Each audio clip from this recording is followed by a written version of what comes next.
You're listening to the We Are Libertarians Podcast Network. Find all of our shows at wearelibertarians.com. You're listening to the We Are Libertarians Network. Learn more at wearelibertarians.com.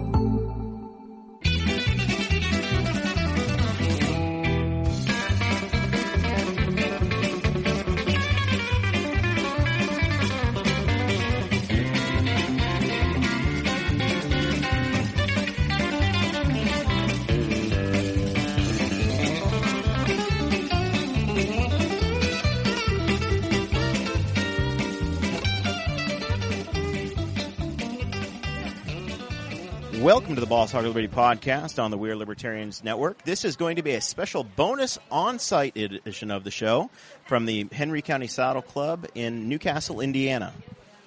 Yes, this episode, the bonus episode, bonus content for all of our listeners. We are on location for the fall members meeting of the Saddle Club in Henry County. We're going to be talking to a lot of people who know the awesome history of the Saddle Club here. You're going to hear from the president, Rebecca Baker, and just talking to the members and seeing why they're Saddle Club members, what they like about it out here, and hearing about all the things that they do for our community. A portion of the show today is going to be a live recording of their actual meeting that takes place, and then a handful of interviews along the way. You're going to hear from Gene Clark, who was a founding member of the Saddle Club in 1959. You'll hear from Park President Rebecca Baker. You're going to hear from Nancy Dietz, who is a Patreon member of our club, of our organization. Our club. Yes. We're a club. Yeah, the we're Patreon club. And you're going to hear just a touch from Mike Montgomery, who's a longtime Saddle Club member and fixture around Newcastle. You're going to hear from Chad Malacote, former Park Board President at Memorial Park and a candidate for Henry County Council.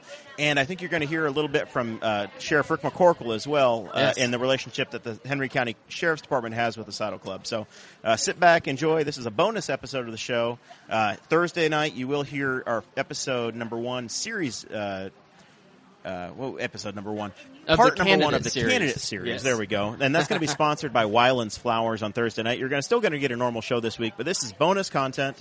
Sit back, get your popcorn, and enjoy the ride. There's nothing live. All right, Gene, you're all set. Okay. A lot of you know me. Some of you don't know me. My name is Gene Clark, and I'm one of the founding members of the Henry County Saddle Club, or the 4-H Club back then. 50 years ago, when we started showing horses here, we were allowed to have a space behind the Smith Building. And it soon became apparent that we needed more space.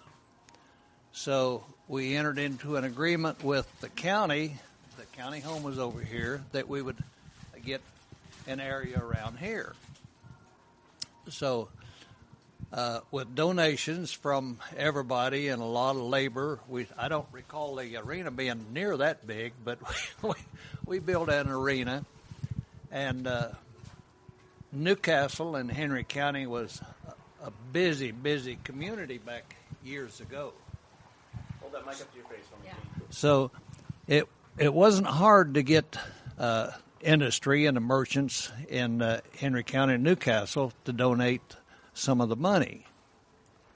And as we grew, we figured out we needed a lot more money. So at one time, we actually raffled off a horse in front of J.C. Penney's in downtown Newcastle. They gave us a space down there. And we had herder gates we had borrowed from the park, and we'd bring the horse up on Saturday night, and we would sell raffle tickets for $1. And it wasn't long till this old horse was getting valuable, So we finally we gave away the horse. By the way, the horse name was Top Hat Eddie. I think Junior Lawson at the Top Hat back that time, he was just starting out.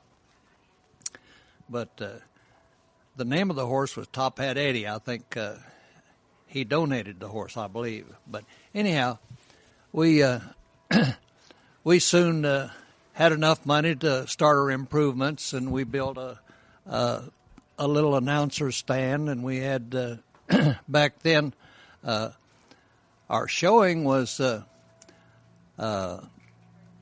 we'd have a show at maybe New Lisbon or whatever, and Interstate 70 was being built at that time. We would meet down at Orville Snedeker's on Saturday and Sunday, and we'd have what we call a trail ride. We'd actually ride down Interstate 70 to maybe New Lisbon or Knightstown and come and turn around and come back because it was all clear.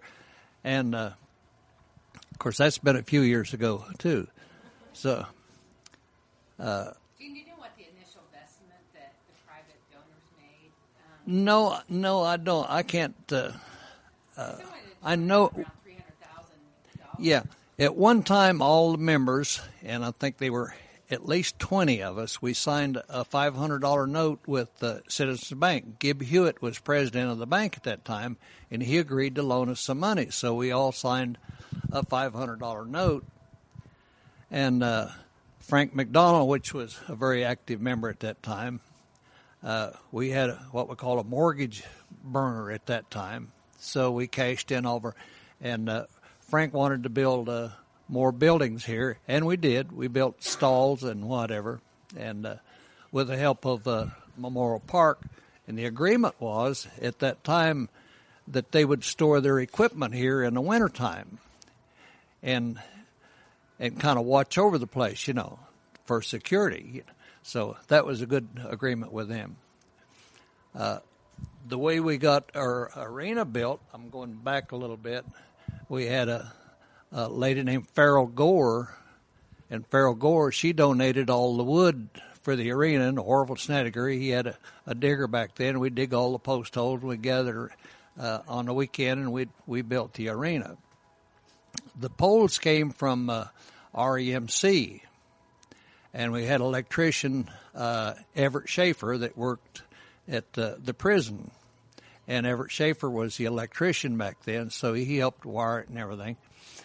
And so we had but believe it or not, Henry County and Newcastle was behind us 100%. I'm so proud of Newcastle and Henry County because all the merchants, and believe it or not, Newcastle back then, if you went up there on Saturday night, you had to just hustle your way down the street. I mean, it was unbelievable compared to Newcastle today. So thanks to the merchants in Newcastle and Henry County, we got a very humble beginning, and I'm really proud of the Saddle Club and the showground now. It's made fantastic strides, and it's something that we can be proud of. Any questions?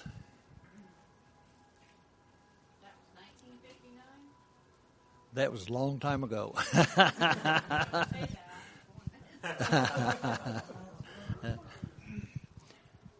Well, after I quit showing horses, I started flying hot air balloons, and I flew for Mariana Bank for 26 years. So you probably seen me when you was a little girl, and you probably waved at me, So.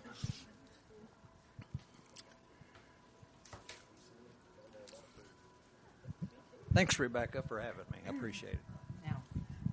I did want to say that Mark Sean Orr and I have been working on making a history book of Henry County Saddle Club, and Gene is an important part of that because he was here at the onset, and I know Terry Masters' dad and Joe McDonald's dad. So Joe McDonald's moved out of state now, but he still participates and asks a lot of questions and gives us a lot of information. And the reason why they did that was because they were showing in a rope arena, and they wanted something safer and better for the 4-H youth. And that started in 1959. Since then, there's been a huge amount of work done. The Barn A was built in 1982 with private donations, volunteers. And recently, I think Nancy and I were just talking about that. Ellie McNellis passed away. Was this year? Last year. No. Anyway, McNellis Wood used to be here in Newcastle, and they built all of the stalls that were in the Black Barns and in Barn A as a donation. We used to have plaques on them. We have saved those plaques, and we intend to make a memorial wall with those plaques from all those people that bought a stall, basically. Most of the work that gets done here, yes, in 1995, the county awarded us a $165,000 food and beverage tax grant and built a Jordan Arena. Today, that building would be well over $400,000 to build it as it is. In 2013, we got a food and beverage tax grant that we began upgrading stalls. We upgraded the restrooms, but we still had not replaced all of the stalls. Our local Henry County Community Foundation has donated a huge amount to us since in the last 5 years to redo the stalls in all these Black Barns. And we wanted to keep these barns rather than tear them down because they've been sitting here since the early 1960s. And they had the same stalls until the last 5 years. The same stalls that were built in the 1960s were still there. So we still have some work to do on those barns. But we did in 2012, we got the grant to build the new barn in the back, and that's when we upgraded the restrooms. We bought a new piece of equipment. We put in heated wash racks. And then most recently, last year, we got a food and beverage tax grant and redid the Jordan Arena with new gates, and it was put in by all volunteers. The purchase was done. It was on a day that I think that was 20 degrees or less, and about 18 of us showed up, and we got that whole arena put in one day. Most everything that is done here in painting and maintaining, we try to use volunteers as much as we can. That being said, $717,000 improvements were done through 2017. An additional $40,000 this year was invested in the Saddle Club. One of the things that I think you're hearing right now is that we're very, very proud of is our sound system because it covers the entire grounds, it covers the barns, so that when there is a show here, you can hear it everywhere.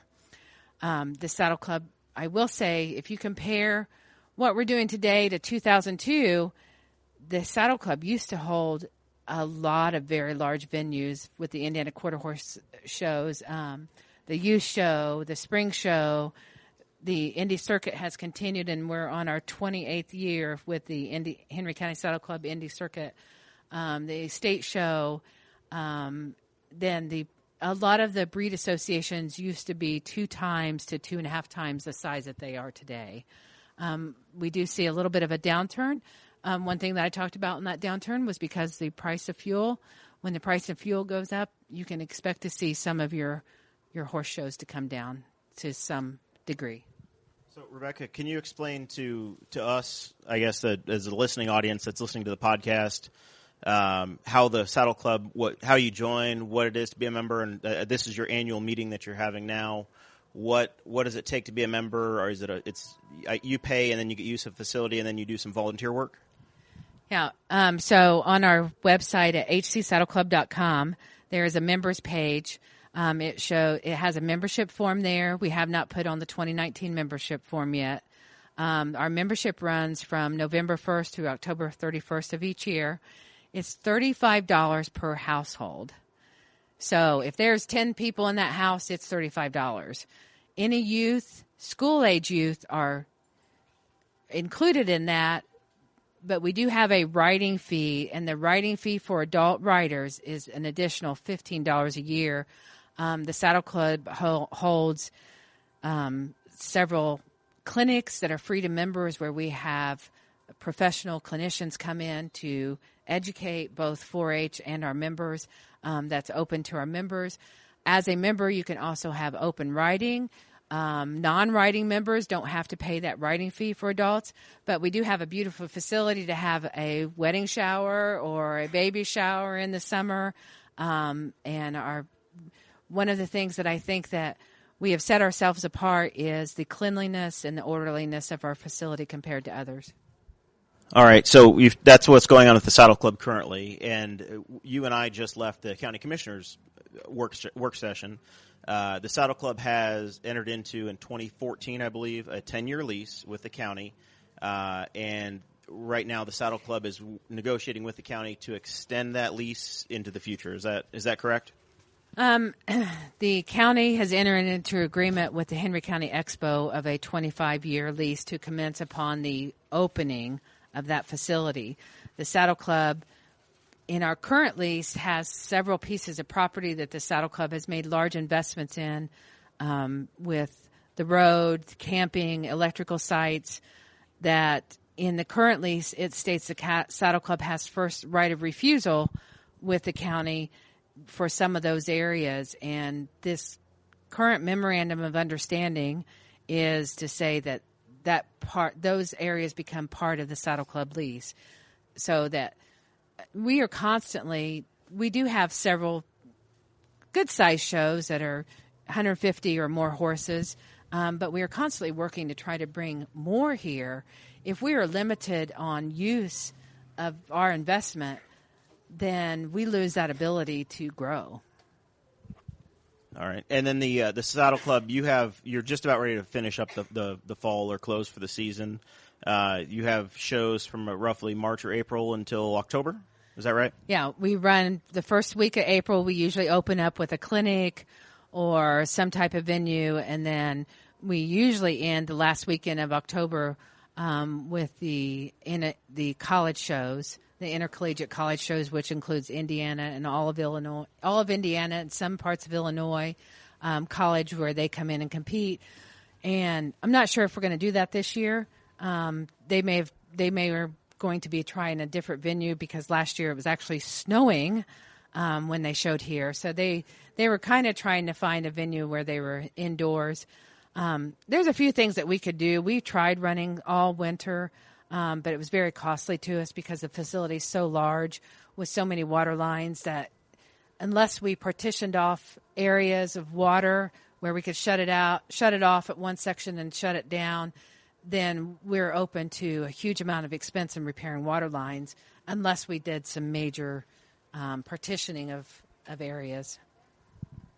All right. I think for our side, we'll probably do some interviews out later on, but you can have the rest of your meeting, and we'll stitch it all together on the back end. Meeting that has no horses at it whatsoever. So we're joined. We are at the Henry County Saddle Club, continuing our conversation. Today we have, this evening, we have Nancy Dietz, who's one of our Patreon supporters. And Nancy's been around with the Saddle Club for longer than I have. She's called me Jonathan for 25 years, but we've known each other for ages. Thank you very much for the gift basket you sent us the other day. We moved into our studio, and Nancy's last winter she confessed that she binge watched our show on YouTube. I think we got her through some cold February days where she couldn't play with the horses, and we had a package of IPAs and my brand of Tito. Quite the housewarming gift. Yeah, if only all the other listeners had done the same thing. Christy. So yeah, absolutely.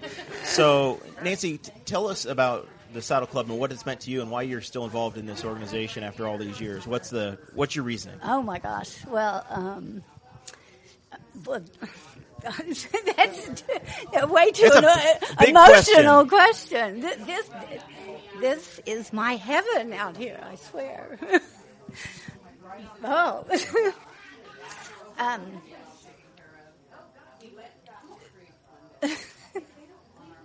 Bad question. Bad question. Bad question.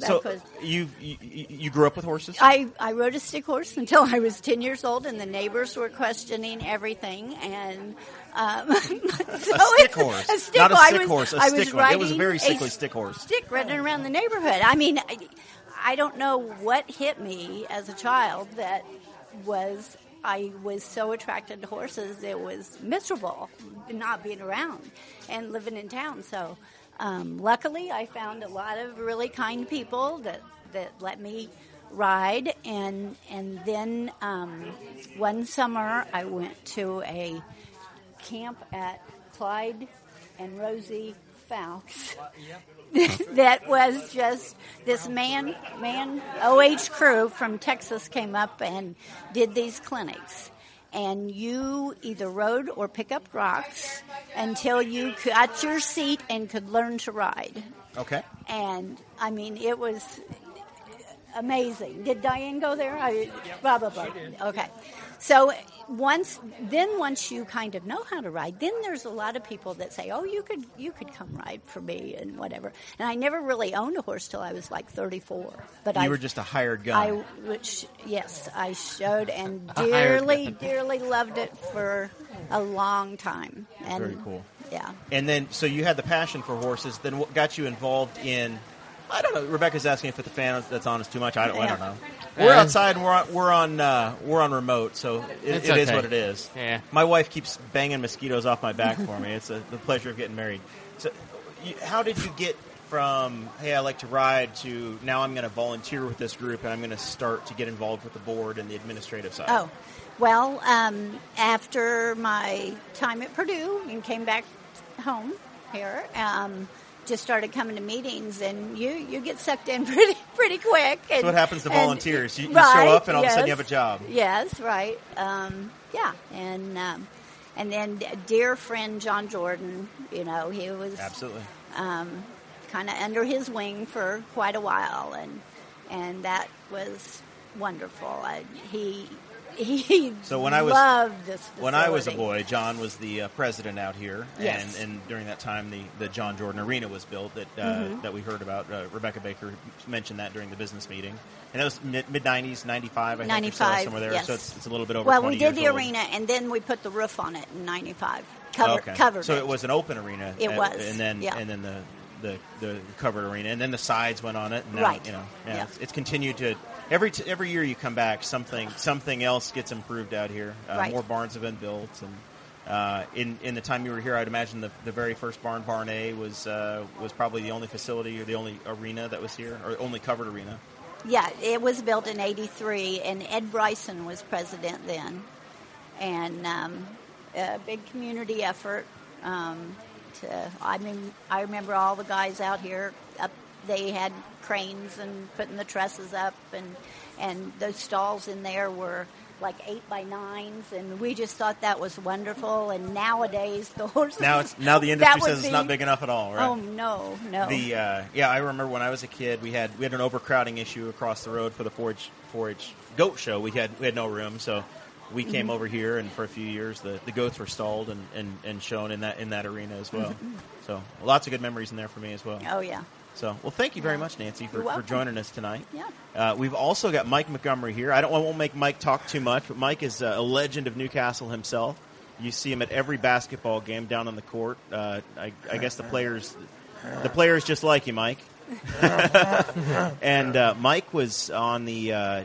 He just got the chance to go show at Indiana Congress. Is that right, Nancy? Or in the National Congress? Yeah, the Indiana Quarter Horse Youth Association is sponsoring Mike to show in the Riders with Disabilities classes at the Quarter Horse Congress, which is amazing, and he's got the days counted. So it's coming up. Has Mike been practicing? Are you ready to go?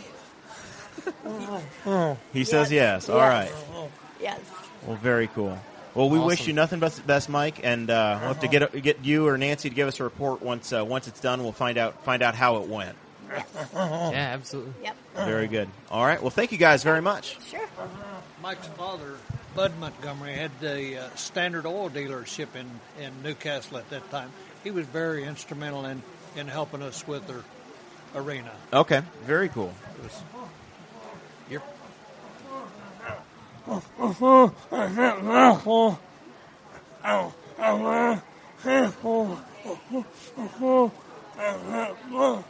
Before he got his horse, he rode Gene's horse.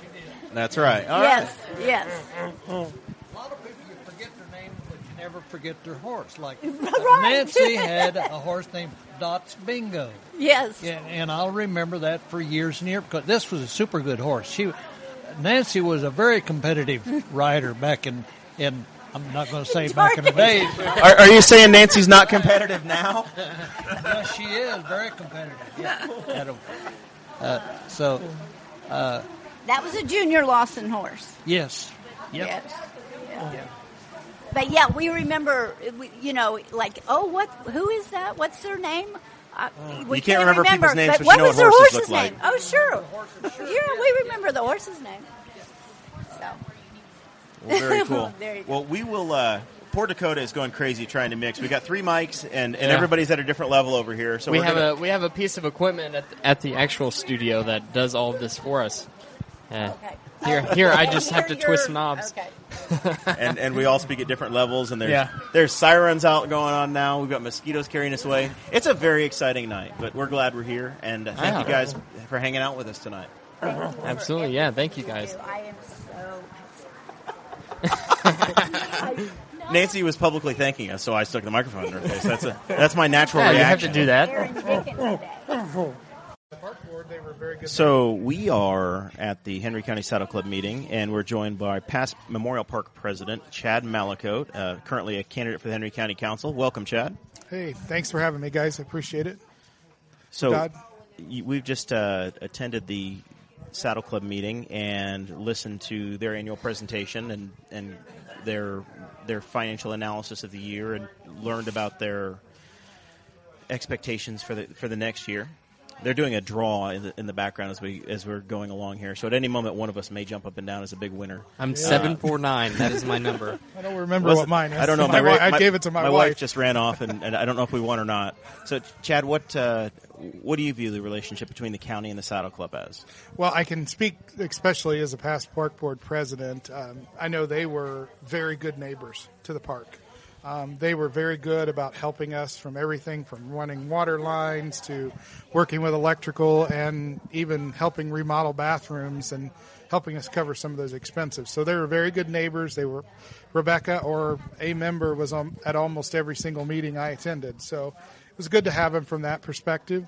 As looking at the county overall, I appreciate that they are a huge economic boost to this county. They bring in thousands of visitors, out-of-county visitors that spend their dollars at our local businesses. Everything from hotels, restaurants, grocery stores, Walmart.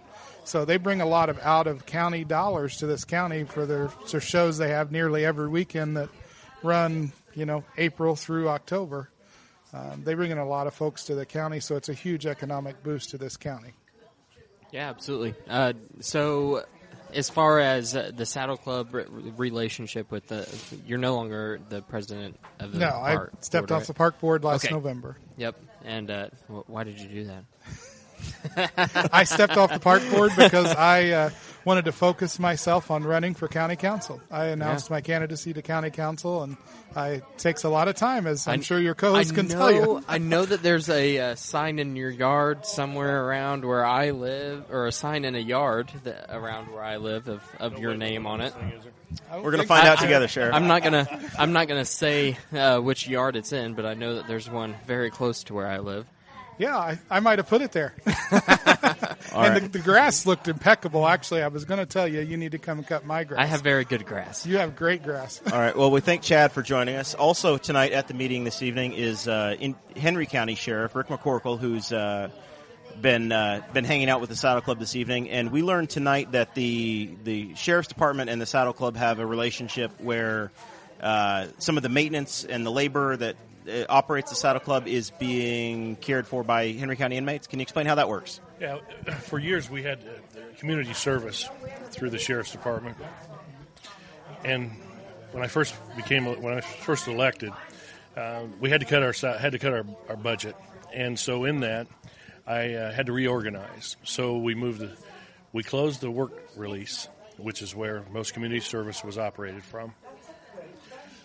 Moved everybody into the jail, moved the detective division from 15th and Broad up to where the work release was, and now is the transition center. And so that cut our community service. So now, bring you fast forward in today's date, we now have a transition center, which gives us an opportunity for more housing for the individuals incarcerated, and we're working towards community service again. I would really like to have work release back. But the reason that I made the decision when I closed the work release was because at that particular point in time, for a year and a half, they only had one individual who actually participated in work release. Now, to be in the work release program, did the inmates have to make that decision that they wanted to do that, or did they have to have certain criteria? How did that program work? Criteria through the courts. They had to qualify. For instance, if an individual was going in for, say, child support, a judge could agree that they could, of course, maintain their job to pay their child support. They paid a dollar figure to be in the work release for food, lodging, those things, and then they were able to keep their job as they were incarcerated for failure to pay child support. Just one example. My father, whenever he served time at the Henry County Jail, he was on work release, and that was back in 1994, I think. So you're like an alumni or a legacy. At least he understands the process and the procedures. Yeah. I've never had to spend time in the Henry County Jail. I hope I never do. Yeah, I hope you never do. I spent a lot of time there, but it's not on that side of it. Yeah. Yeah, you're on the side that you want to be on if most you have to be there. But you understand how the work release program works. Yeah, and he's talked to me about it quite a few times. I kept asking him whenever I was a kid what jail was like. I was fascinated with it. Yeah, I wanted to be a cop whenever I was a little kid, yeah. so it was like I was so fascinated with it. My father having spent time I'm in jail. sure he was thrilled sharing that experience with you, Dakota. Yeah, not something you want to do. But anyway, trying to get back to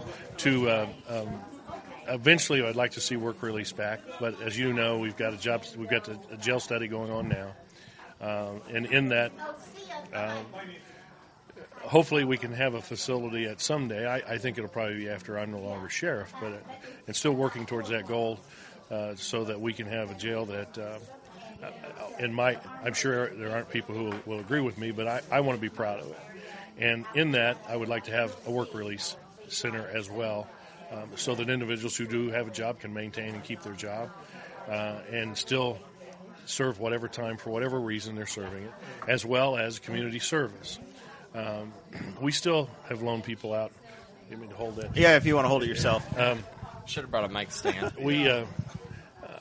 It just helps. It helps everyone. We've had in years past. We've had individuals work in the cemeteries, help mow.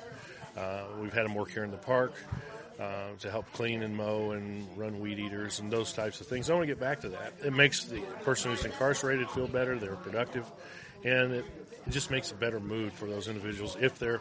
Depending on their charges, not everyone can qualify. Right. I assume it's mostly nonviolent, or those that are viewed as being less of a not mostly. risk. They have to be nonviolent offenders, and then misdemeanor, or at least a level 6, or it's ROD felony. What goes into supervising the people who are incarcerated whenever they come out and do the volunteer work? work? They have to be supervised for the whole time they're there. It's not like you can just bring them out and turn them loose and drop them off hope, in the van. hope they'll show back up to jail. So we meet you back here at 2. yeah. And then there's the possibility and the temptation for trafficking and those types of things. So the individual who takes over control has to be willing to supervise them for the whole period they're there. So are they supervised by a community member of the Saddle Club that's responsible, Yes. or is there a merit deputy or somebody that's out there? No, it's the organization itself takes over that responsibility. Okay, so they've had somebody go through training or tick some sort of a box to be able to take that responsibility. What that box is, we're going to keep our eyes on them the whole time they're there. Gotcha. Okay. Cool. Well, very good. Well, we appreciate you chatting with us a little bit, and I guess this is a congratulations on your re-election this fall, Sheriff. And your campaign, how's it going? We're going all right. We've got we're in the last 35, 40 days or so, and knocking on doors, and we're getting there. So optimistic. Yeah, We'll see what happens. Yeah, make sure people know who you are. Yeah, it's been absolutely. a pleasure. We got billboards and yard signs, and it's and going door to door trying to. I think we've got 2 of the 11 precincts walked so far, and we're still rolling on it. So good.